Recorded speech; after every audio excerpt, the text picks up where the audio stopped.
All right, welcome back to the TCI headquarters. We are getting ready for game number 3. We are in week number 4.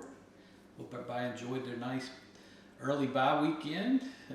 Good news is you get another one in October with this weird schedule this year.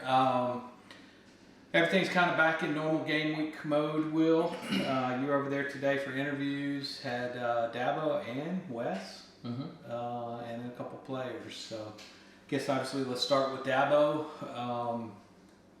One of the things you said off camera to me a little bit earlier was you commented on how short his opening statement is. Dabo usually breaks down the other team and the offense and the defense and the special teams and just some generic stuff, and then he starts taking questions. Right. Today it was a little bit quicker. Yeah, usually Coach Swinney is, especially in a big game like this week is, he's usually like 10 to 15 minutes on the opening statement, and this week he was about 6 minutes. So like he goes into his normal spiel and he starts talking about how big the game is and appreciates the crowd and all the Daboisms that he likes to do. And then he starts talking about their team, and he mentioned a little bit about their offense and then a little bit about their defense, and then he's like, okay, take questions. And I'm like, now the reason we bring that up because usually when Dabo does that, and also Dabo's mood in the press conference, he was in a very jovial mood. Usually, that means Dabo feels really, really good about his football team going into that game against. In other words, he likes the matchups. Well, and he should feel much better after last game's performance. Obviously, we haven't really talked to you guys in here since the incredible, historic offensive performance last game against Dabo State. Much different feeling after that than we had last time we did the videos. We were having to deal with the Georgia aftermath, and now all of a sudden there's a different taste in everybody's mouth, and obviously we heard some of that from Dabo. Absolutely, he was very, very confident and talked about how that was like one of the best performances he's ever seen by an offense in his coaching career, and I'm not going to argue with him because I thought it was too. I mean, they set all kind of records. Most yards and a half. First time in Clemson history, they scored 56 points and a half. Scored 8 touchdowns on all 8 offensive possessions they had. They could have got to 63 if the Antonio Williams fumble was overturned.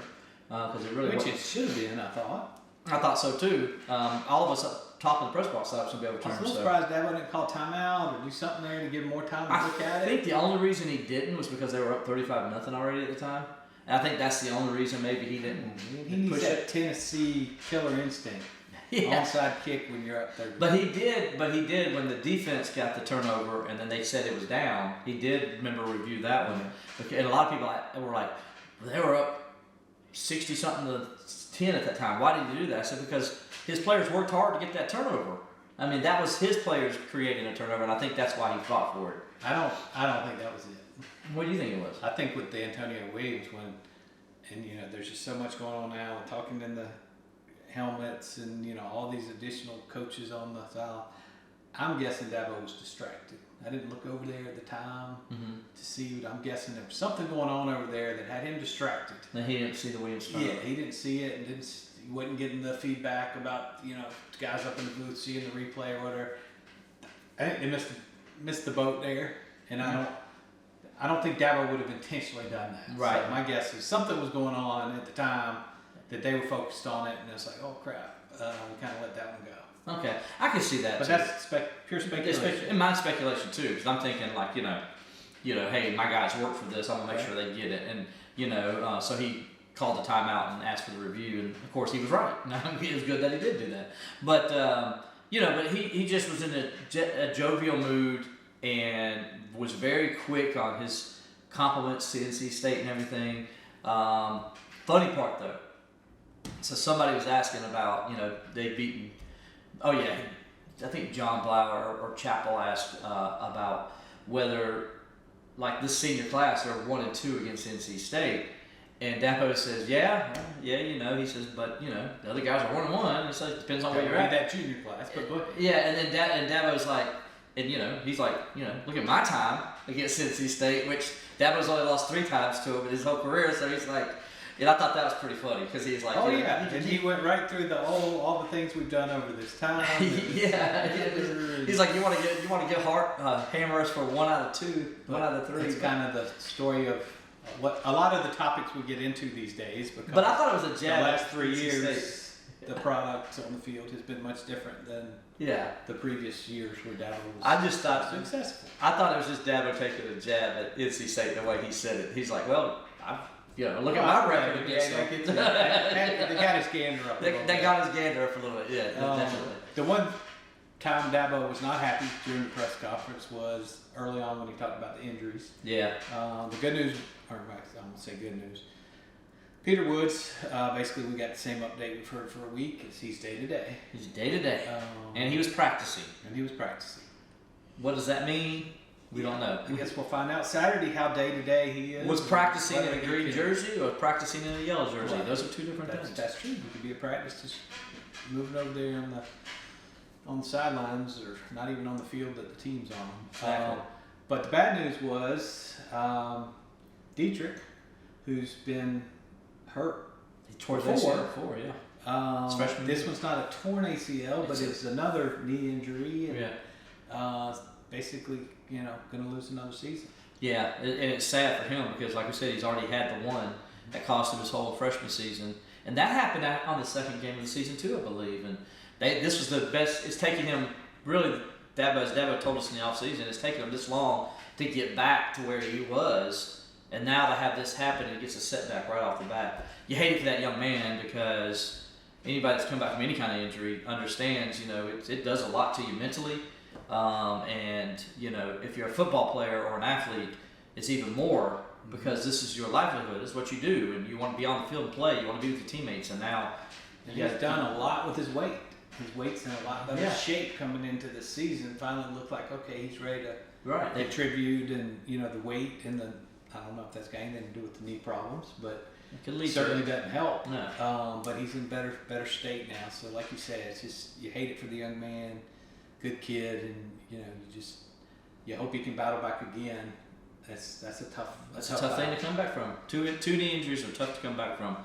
We're going, I hope he can make it through, and he can get through this. And we've seen other guys where they can't come back. They ended their careers, and so I hope he can get back to it. And so everybody obviously keep him in your prayers, and that's a tough thing for that young man to have to go through again. Yeah, just hopefully it turns out okay, and just another hit to the depth. It is, but you did get some good news on the offensive line. But there's good news. Marcus Tate, Dabo says, was available against App State if they needed him. He says sounds like he's going to play this week. Says he's been at practice. Also, Trent Howard is back, so Trent's a backup center, also backup guard. So now you got another guy in there at guard, which is going to help because now you can take Colin Sadler. If anything were to happen to any of the guys on the outside, Colin Sadler could fit in on those spots and not have already. So in other words, you avoid maybe having to play a freshman in the situation now, getting Trent Howard back because he allows Colin Sadler to go back outside, and that's always good. Well, and I'm interested to see how the snap count goes this week with Tate and Sadler. Yeah, because Sadler you can move Tate outside also. Sadler had some issues in his limited playing time against Georgia, but obviously the offense was lights out last week when he played and started. So be interested to see now that Tate is available. How does that work out? But you like to have that kind of problem where those two guys are right. If I had to guess, I think you're going to see Tate back starting at left guard, and then I think you're going to see Sadler because they really want him on the outside, playing tackle. I think you see him a little bit more relieving your two guys in tackle a little bit more, and Trent Howard now being back on the inside. That gives them a little more flexibility to do that, so we'll see. But I'm interested to see. See how they use Colin Sadler. Yeah, and of course, big difference. Game one, Tate played against Georgia. Sadler played against App State. Not quite the same defensive line. Let's not forget, you still got Harris. Sewell out there, who's really Harris Sewell's a really good one.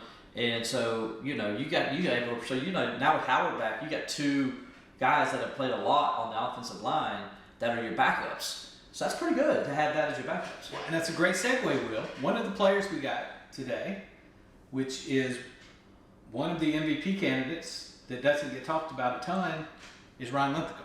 Definitely. We saw him back up in Maryland at the Hornet's Nest, I believe was the restaurant. We've got sweatshirts. We still wear them. But just a great guy. Yeah. And it's great to see, Dabo preaches about development and developmental program.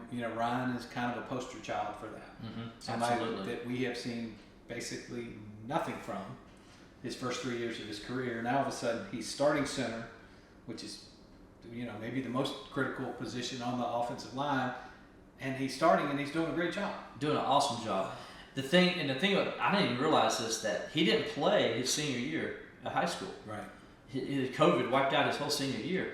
And he's a great story about what that COVID, that'd be great for somebody, and this would be something a national writer would have to do, but to go back and see, how COVID affected the Ryan Linthicums of the world, and how those guys went through, those top recruits went through their seasons, or where did they get to where they finally started and were contributing to their teams. Because, as he said, he lost a whole year of development, and so he's like, I really came into my freshman year of college as a senior in high school from a development standpoint, and that was a great point, and I didn't even think about that with him. So he's like, he said, there's no way I could play as a freshman. No way. He said, I wasn't mentally or ready or anything. But he's gotten better. He said, being behind Will Putnam the last 2 years has helped him on how to do things the right way, how to conduct yourself, how to handle yourself in meetings, what you do in meetings, not just what you do on the practice field. I found it interesting. He's talked about everything that Will Putnam did, and Will was a technician in all those things, and so that was a guy to learn from. We know Ryan has a talent. That wasn't ever the issue with him. It was more like footwork, technique, and things of that nature. So he's learned all that, and PFF, they graded him through 2 games of the Clemson season. He's rated number 1 of all the offensive linemen. He's graded at number 1, and he's the guy who's only got 2 games of experience. Yeah, one, he's got his body in the right spot now. That wasn't the case when he came in off that COVID year. Yeah. So great developmental example for Dabo. What else did you hear from Antonio today? Well, we asked him about a lot of things. I asked him about, first of all, the touchdown pass, and this shows you why it's important for the receivers and quarterbacks to have all summer to work together. So I asked him about the touchdown pass, because Dabo said he was surprised that Cade checked into a double cover 2, and that's a play you don't run on a cover 2 generally. So I asked Antonio about it. I said, were you surprised to see Cade check into it? He said, actually, no. He said, we worked on it during the summer, that if we got this certain look, this is what we were going to do. So we both recognized it, and he said that just was an evidence of the hard work we put in during the summer and getting that chemistry together. And that's why that's important. I mean, that showed it right there in that instant, that play, where even the coaches are like, what are they doing? It's like, this isn't the play call, and they're like, oh yeah, great call, touchdown. But see, that's something they couldn't do last year because they didn't have that chemistry. These guys didn't.